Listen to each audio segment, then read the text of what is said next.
Welcome to the deep dive. Today we're jumping straight into the script for Hazbin Hotel Episode 6, Welcome to Heaven. And this script, it feels less like just another episode and more like the moment everything ignites for the finale. Oh, absolutely. Welcome to Heaven is pivotal. It completely flips the script, literally and figuratively, on the show's whole premise. We thought we were exploring the possibility of redemption, right? But this episode, it slams the door on that, at least from Heaven's side. And we get these huge, massive character bombs dropped, Vaggy's past, Heaven's hypocrisy laid bare. It sets up everything. Totally. So our mission here is to unpack that script. We'll look at the key character shifts, Angel Dust, Vaggy, obviously, and really dig into the themes, like that clash between, order and actual morality.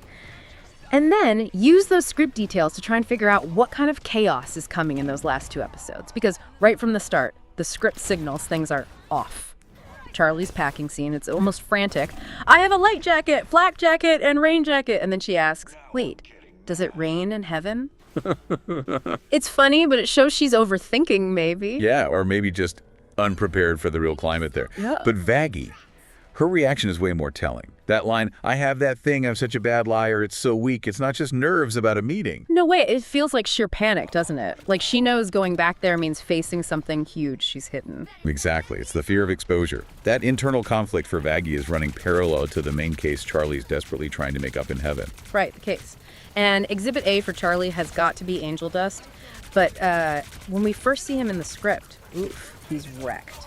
Val had him working 16 hours straight on a fucking whim. And that line, everyone, twice. Just brutal. It sets the bar so high for him to show any change. It really does. Yeah. It makes his choices later that night incredibly significant. They're not just random acts of kindness. They're direct pushback against Val's control. And the setting for this test, the club scene, it's perfectly designed. And the name of the club, Consent? I mean, come on. Given Angel's whole dynamic with Valentino, that's intentional, right? It dials up the tension immediately. Oh, 100%. It's clever writing. Yeah. So he's there, surrounded by everything he'd normally dive into, maybe even feels he deserves after what Val put him through, but he chooses differently. He stops Nifty, first from stealing, then from, what was it, cleaning the place with bleach? Yeah, something dangerous. And his reason is key. He says, look, she ain't used to this scene. I just don't want her to end up in the gutter like I used to. Yeah. He's literally shielding her from his own past trauma. That's huge for him. That's step one.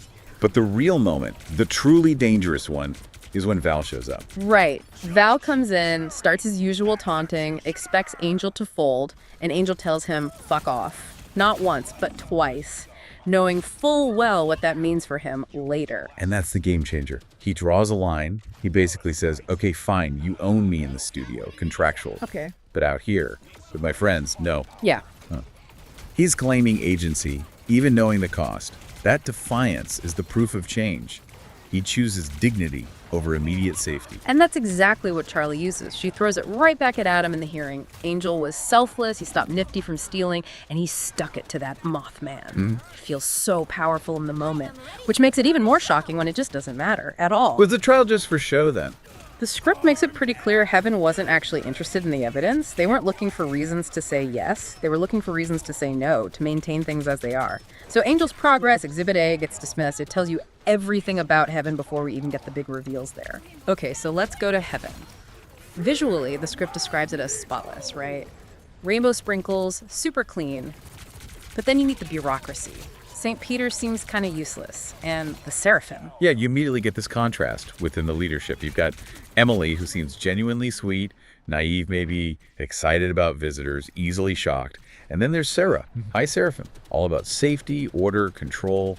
She seems calm, but it's the kind of calm that hides things, deep things. And those hidden things just explode during that musical number, don't they? Adam and Lute, total arrogance, just blurt out the extermination plan. We'll see you in 1 month, come down and exterminate you. You see Charlie shocked, but Emily, it shatters her whole worldview. That's her turning point. She starts questioning everything. Those lines are so important. What adds talk of virtue, just pretension. And the big one, if hell is forever, then heaven must be a lie. Sarah tries to spin it, calls it a hard decision needed to protect our people, keep heaven safe from demons, admits she kept it secret to spare Emily the anguish. Like, that makes it okay. Not really. And the threat Sarah levels at Emily. Wow, please, if you start to question, you could end up like Lucifer, fallen. That's not protection, that's coercion. It basically says, fall in line or fall from grace. Heaven maintains order through fear, not virtue. Exactly. And just as you're processing that institutional bombshell, the script hits us with the personal one. The focus shifts hard to Vaggie when Adam spots her. Yeah, that moment is chilling. He knows her instantly. He calls her Vagosaurus, one of my top girls. It's not just that she's an angel, she was an exorcist on the front lines. And the script reveals Adam named her Vaggie. That connection is, whoa, it's personal, deeply personal with the main antagonist. And Adam plays that card immediately, pure blackmail. Tells Vaggie to help him shut Charlie down, this whole kindergarten snowflake bullshit, his words. Or else, I guess I'll just tell Little Miss Butterflies and Rainbows that she's been fucking someone who's killed thousands of her people. Vicious. It's devastating for Charlie on every level. The person she loves most, the one co-leading this entire redemption project, was actually part of the exterminations they're fighting against. How does Charlie even begin to wrap her head around that? It's almost a bigger betrayal than Heaven rejecting redemption itself. It feels that way because the danger wasn't just external, it was internal too, living right there. And Adam, being Adam, doesn't just use the threat privately. He waits for the perfect moment in the trial, total showman, and drops the bomb publicly. Why hide the fact that you're an angel, just like us? And bam! The hearing implodes, Sarah grabs onto it instantly, no clear proof for Angel, plus Charlie's partner is compromised, case closed, redemption denied. Adam gets exactly what he wanted, and his first move, declare war. Directly on them. You better save the date, cunts, because we're coming to your hotel first. That line locks it in. No more abstract threats. Episode 8 is going to be that battle. Okay, so the stage is set. Ground zero is the Hazbin Hotel. Based on the script, what absolutely has to happen in episode 7 and 8? Well, 3 big things jump out, right? First, Charlie's got to deal with this double whammy. The system failed her, and Vaggie lied to her. She has to process that immense personal betrayal while somehow rallying everyone to defend the hotel because they're now target number 1. Right, so second is that defense. Adam literally said, we're coming to your hotel first. So Angel, Husk, Sherry, Pentious, Nifty, they are the militia now, defending their home against Heaven's army. That final battle seems inevitable for episode 8. Definitely. And third, Emily. What's her role now? She's seen behind the curtain, she's horrified, and she promised Charlie, I'll figure something out, I promise. Is she going to be a secret ally inside Heaven? Or is trying to help just going to get her fallen like Sarah warned? She's a total wild card. And it loops back to Angel Dust, in a way. His whole arc in this episode, defying Val, choosing his friends, proved redemption is possible, even if Heaven refused to see it. Now, that very group of redeemable sinners has to fight for their lives because the system failed them. The stakes are personal survival now. Yeah, the big takeaway here is that the real fight isn't necessarily against individual sin.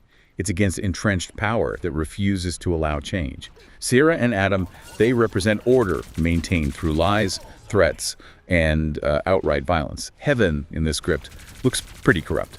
So as we wrap this deep dive, here's something to chew on. We know Vaggie was an exorcist, one of Adam's top girls, and he named her. What else don't we know about that history? Is there some deeper connection, something specific between Vaggie and Adam that he could still use against Charlie in this final hellish showdown?